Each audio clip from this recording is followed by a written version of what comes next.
하나님의 말씀 호세아서 11장 1절로부터 11절 말씀입니다.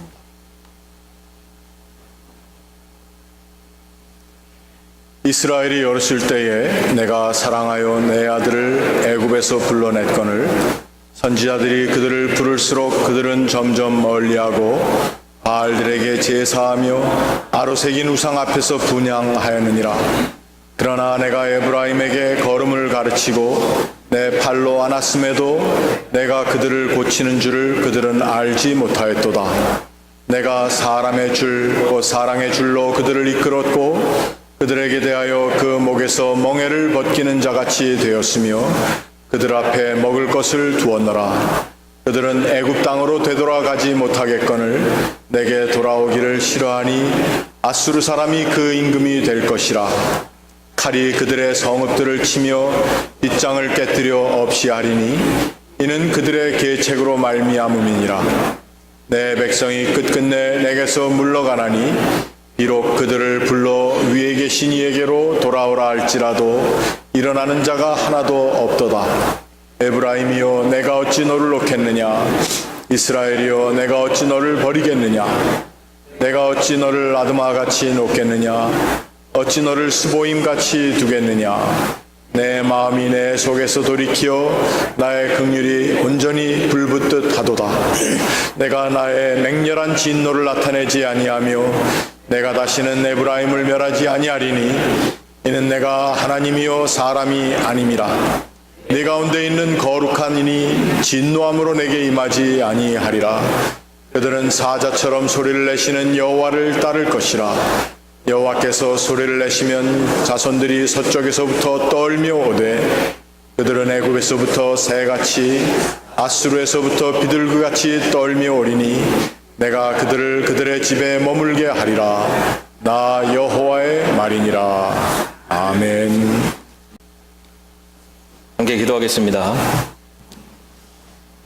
사랑의 하나님, 이 시간 저희들에게 주시는 말씀을 통해 우리를 향하신 하나님의 마음을 깨닫게 하여 주시옵소서. 예수 그리스도의 이름으로 기도합니다. 아멘.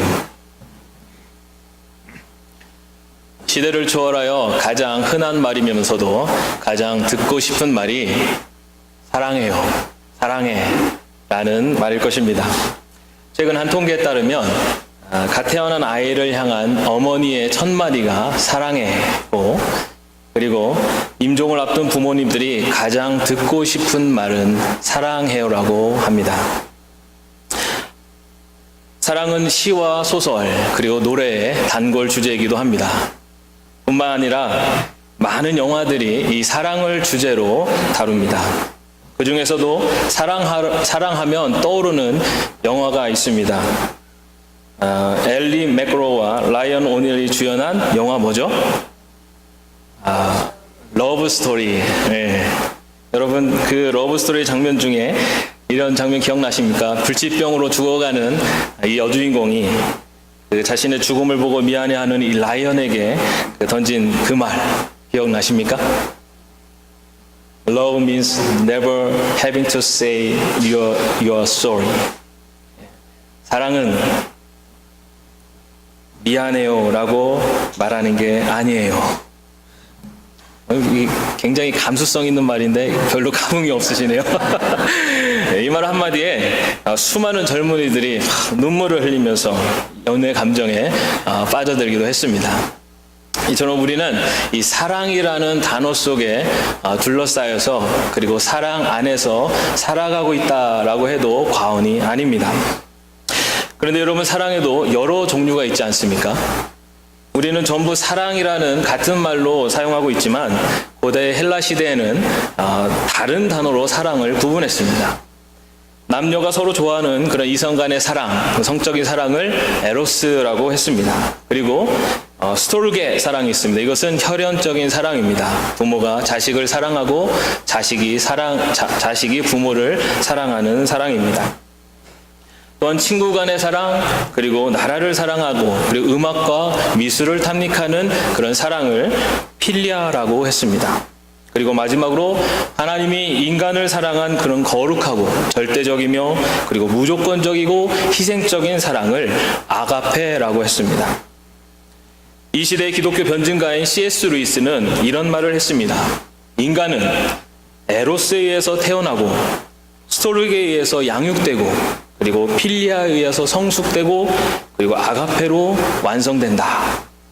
다시 말해 인간은 사랑에서 태어나고 그리고 사랑으로 완성된다는 것입니다. 인간은 에로스에서 태어납니다.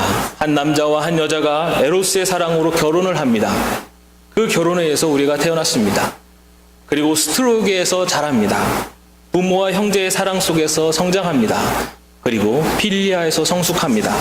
친구를 사귀고 신의를 지키며 인간관계를 배웁니다. 그리고 학문을 배우고 예술을 사랑하면서 인격이 성숙합니다. 그리고 인간은 가장 완전한 사랑인 아가페에서 그 인격이 완성되어집니다. 하나님의 사랑, 바로 그 아가페의 사랑 안에서 인간의 인격은 완성되어져 가는 것입니다. 오늘 말씀은 그 절대적이며 무조건적이신 바로 그 하나님의 사랑을 우리에게 전해주고 있습니다. 이스라엘을 아들로 삼아주시고 보여주신 하나님의 사랑을 통해서 오늘 저와 여러분을 자녀 삼아주신 그 하나님의 은혜와 사랑을 다시 한번 마음속에 담아가실 수 있기를 바랍니다. 오늘 본문 1절을 보면 이스라엘이 어렸을 때 내가 사랑하여 내 아들을 애굽에서 불러냈거늘 이라고 합니다. 그런데 하나님께서 이스라엘을 애굽에서 불러내실 때 이스라엘은 아직 어렸다라고 했습니다. 다시 말해 이스라엘은 자기 스스로의 힘으로 무엇을 이루어낼 수 없는 상태였다라는 것입니다. 하나님께서 애굽에서 종살이하던 이스라엘을 불러내어 자녀 삼아주신 그 이유는 그들이 강하거나 잘났기 때문이 아니라는 것을 말씀하고 계십니다. 오히려 신명기 7장 7절에 보면 이스라엘이 다른 많은 민족보다 작은 나라였다라고 그렇게 말씀하고 있습니다. 그럼에도 불구하고 그들을 자녀로 삼아 불러내신 이유를 신명기 7장 8절에는 이렇게 말하고 있습니다. 여호와께서 다만 너희를 사랑하심을 인하여 너희를 그 종되었던 집에서 애굽 왕 바로의 손에서 속량하셨나니.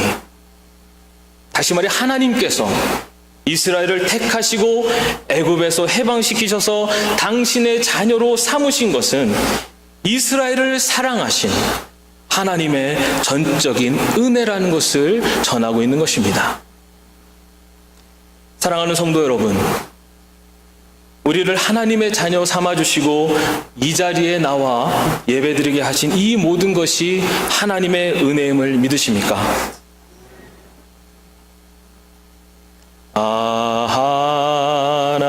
하나님의 은혜로 있을 데 없는 자 왜 구속하여 주는지 난 알 수 없도다. 여러분, 우리가 예배 시간에 부른 찬송입니다. 내가 왜 구원받았는지, 그리고 내가 어떻게 하나님의 자녀가 되었는지 어떤 것으로도 설명할 수 없습니다. 그러나 분명한 것은 나를 하나님의 자녀로 삼아주셔서 지금 이 자리에서 하나님을 예배하게 하신 이 모든 것이 바로 나를 향한 하나님의 사랑이고 그리고 하나님의 은혜임을 믿으시기 바랍니다. 그런데 하나님의 은혜로 자녀된 이스라엘의 반응은 어땠습니까? 본문 2절을 보면 선지자들이 그들을 부르면 부를수록, 즉 하나님께서 이스라엘을 부르면 부를수록 그들은 더욱 멀리 떠나갔습니다. 뿐만 아니라 바알들에게 제사하고 아로새긴 우상 앞에 분향했습니다. 말 안 듣는 자식이 부르면 부를수록 더 멀리 도망가는 것처럼 이 완악한 이스라엘은 하나님께서 부르면 부를수록 더 멀리 떠나갔습니다.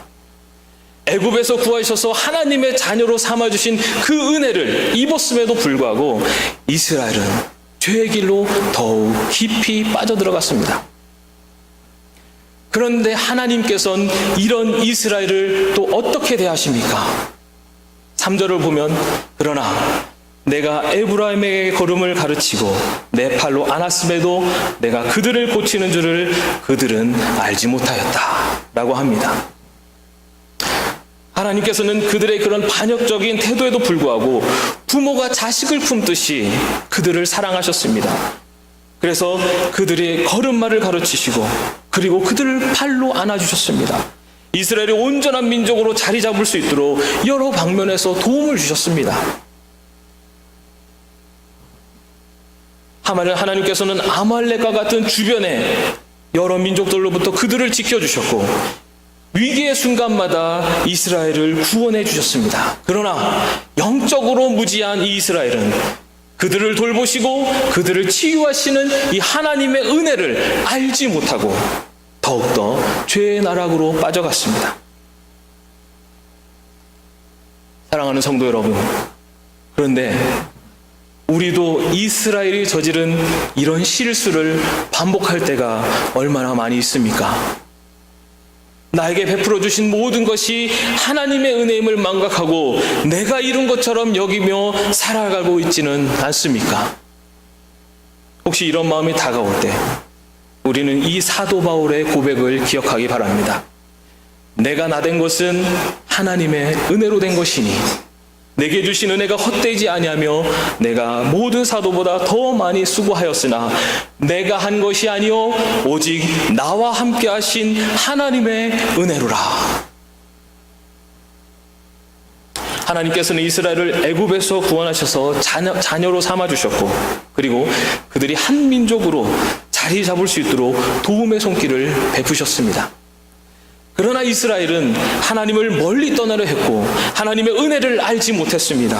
이 배은망덕한 이스라엘에 대해 이쯤 되면 하나님께서도 포기하셔야 하지 않겠습니까? 이쯤 되면 내버려 두셔도 괜찮지 않겠습니까? 그러나 하나님은 어떻게 하셨습니까? 4절 말씀을 우리 함께 읽겠습니다. 내가 사람의 줄 곧 사랑의 줄로 그들을 이끌었고 그들에게 대하여 그 목에서 멍에를 벗기는 자같이 되었으며 그들 앞에 먹을 것을 두었노라. 걸음을 가르치고 팔로 안아서 인도해도 그 사랑을 알지 못하는 이스라엘을 하나님께서는 사랑의 줄로 묶어서 이끌어 주셨습니다. 그리고 그들이 스스로 풀 수 없는 목에 매인 멍에를 벗겨주셨을 뿐만 아니라 만나와 메추라기로 먹이시고 마실 물을 주시고 젖과 끓여 흐르는 가나안 땅으로 인도해 주셨습니다. 이스라엘을 돌보시고 먹이시는 하나님의 사랑을 표현한 이 부분을 표준 세번역에서는 가슴을 헤쳐 젖을 물렸다라고 그렇게 그 의미를 강조해서 번역을 했습니다. 이처럼 하나님은 어미가 자식에게 젖을 물리는 것처럼 이스라엘을 돌보셨습니다. 하지만 이스라엘은 부모의 품을 떠나 방탕한 길로 향했습니다. 그러나 부모는 자식이 삐뚤어져 가는 것을 결코 감싸 안아주지만은 않습니다. 하나님은 사랑의 회초리를 드셨습니다. 하나님은 아수르라는 회초리를 들어서 이스라엘의 종아리를 치셨습니다. 그리고 혹여나 이스라엘이 자신이 벌받는 이유를 알지 못할까봐 많은 선지자들을 보내서 이스라엘이 벌을 받고 있는 이유는 회개하고 돌아오라는 하나님의 그 마음이 하나님의 마음이라는 것을 선포해 주셨습니다. 그러나 이스라엘의 반응은 어땠습니까? 5절, 6절, 7절에 보면 이스라엘 백성들은 하나님의 품에 거하기보다는 하나님의 품을 떠날 계책을 세웠습니다. 그들이 세운 계책이 무엇입니까? 애굽을 의지하는 겁니다. 이스라엘은 그들의 죄를 회개하고 하나님의 품으로 돌아오는 이 선지자들의 선포를 듣지 않았습니다. 그들은 아수르의 위협을 피하기 위해서 애굽과 동맹을 맺었습니다. 그들은 하나님의 말씀을 믿지 않고 자기들의 계책을 믿었습니다. 하나님의 부르심을 외면하고 하나님께 돌아오기를 싫어했습니다. 그 결과 칼이 그들의 성읍을 칠 것이고 문빗장을 파괴할 것이라고 말씀하셨는데도 그럼에도 불구하고 그들은 하나님께 돌아오기는커녕 결심을 하고서 물러갔습니다. 아무리 돌아오라고 해도 듣는 자가 하나도 없었습니다. 이것이 하나님께서 자녀 삼아주시고 보호하시고 인도해 주신 이스라엘의 모습이고 바로 우리들의 모습입니다. 사람이 사랑하는 데는 한계가 있습니다. 손만 잡아도 전기가 찌릿찌릿하게 오던 사랑도 시간이 지나면 손을 아무리 잡아도 장작개비를 만지는 것 같아질 때가 옵니다. 당신 없이는 못 살아 하던 사랑이 당신 때문에 못 살아 라고 바뀌는 때도 옵니다. 어제의 동지가 오늘의 적이 되기도 합니다. 그나마 하나님의 사랑과 가장 닮은 사랑이 있다면 부모의 사랑일 것입니다. 그래서 부성애, 이 모성애라는 말에 성품 성자보다는 거룩할 성자를 쓰는 것이 어쩌면 더 맞는 말일지도 모르겠습니다. 하나님의 사랑이 땅에 나타나는 사랑이 바로 부모의 사랑입니다.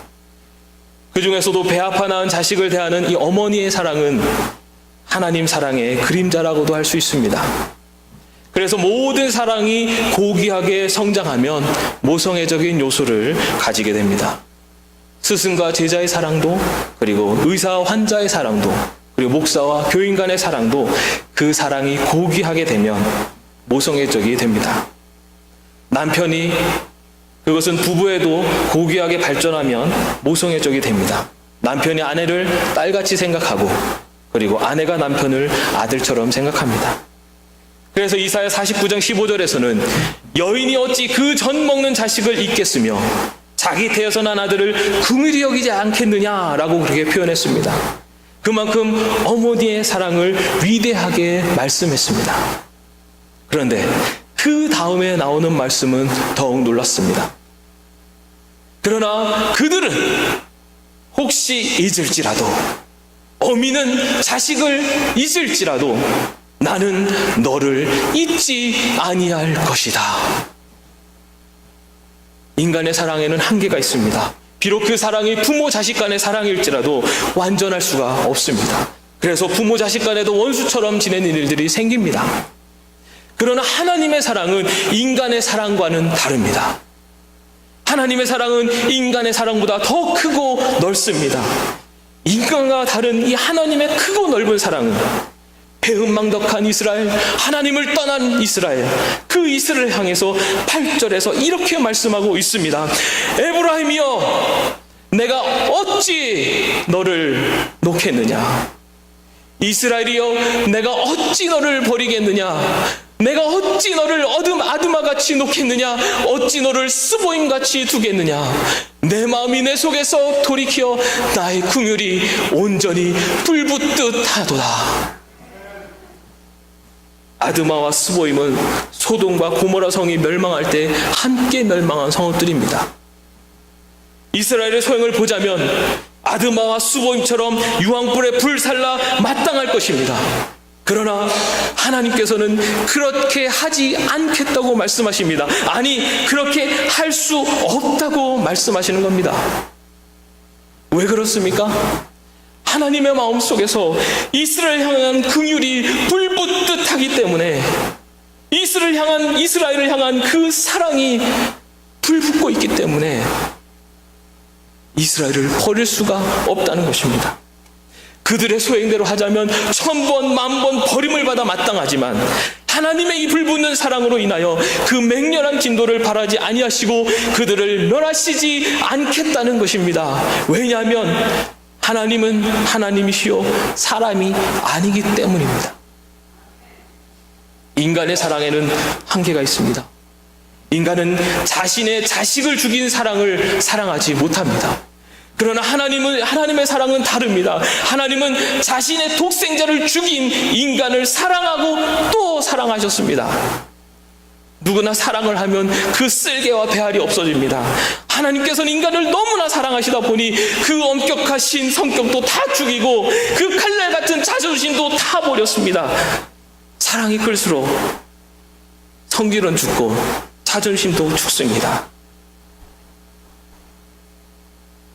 그래서 인간을 더 크게 사랑하신 하나님께서 에브라임이여 내가 어찌 너를 놓겠느냐 라고 그 배은망덕한 이스라엘을 목 놓아 부르며 그들에게 하나님의 불붙는 사랑을 선포하는 것입니다. 사랑하는 성도 여러분, 하나님은 지금 이 순간에도 우리를 향한 그 불붙는 사랑으로 우리의 이름을 부르고 계십니다. 평안아, 내가 너를 어찌 놓겠느냐? 평안아, 내가 너를 어찌 버리겠느냐? 우리 다 같이 자신의 이름을 놓고 한번 따라해 봅시다. 평안아, 자기 이름을 크게 놓으십시오. 평안아, 내가 어찌 너를 놓겠느냐? 평안아, 내가 어찌 너를 버리겠느냐? 전류가 높은 데서 낮은 데로 흐르는 것처럼 하나님의 더 큰 사랑이 우리를 향하여 임하는 것입니다. 우리의 지난 삶의 모습이 어떠하든지 간에 비록 1000번, 10,000번 버림을 받아 마땅한 길을 걸어왔을지라도 하나님은 더 큰 사랑으로 우리를 부르시고 품으십니다. 지금 내가 누리는 이 모든 것들이 내 힘과 노력으로 이룬 것처럼 살았을지라도 인생의 편안함을 즐기느라고 하나님의 그 은혜를 잊고 살았을지라도 바쁜 일상 속에서 나를 구원하신 그 하나님의 은혜를 망각하며 살았을지라도 내 앞길을 보느라 내 옆에 있는 이웃을 바라보지 못하며 살았을지라도 하나님의 불붙는 사랑은 하나님의 그 불붙는 더 큰 사랑으로 하나님은 우리를 부르시고 품으십니다. 기도하겠습니다. 사랑의 하나님, 한량없는 하나님의 은혜와 사랑에 어찌 보답할 수 있겠습니까? 내가 어찌 너를 놓겠느냐? 내가 어찌 너를 버리겠느냐는 하나님의 음성이 오늘 우리를 향한 말씀을 기억하게 하옵소서. 불붙는 사랑으로 우리를 품어주시는 그 하나님의 음성에 응답하는 저희들 모두가 되게 하여 주옵소서. 예수 그리스도의 이름으로 기도합니다. 아멘.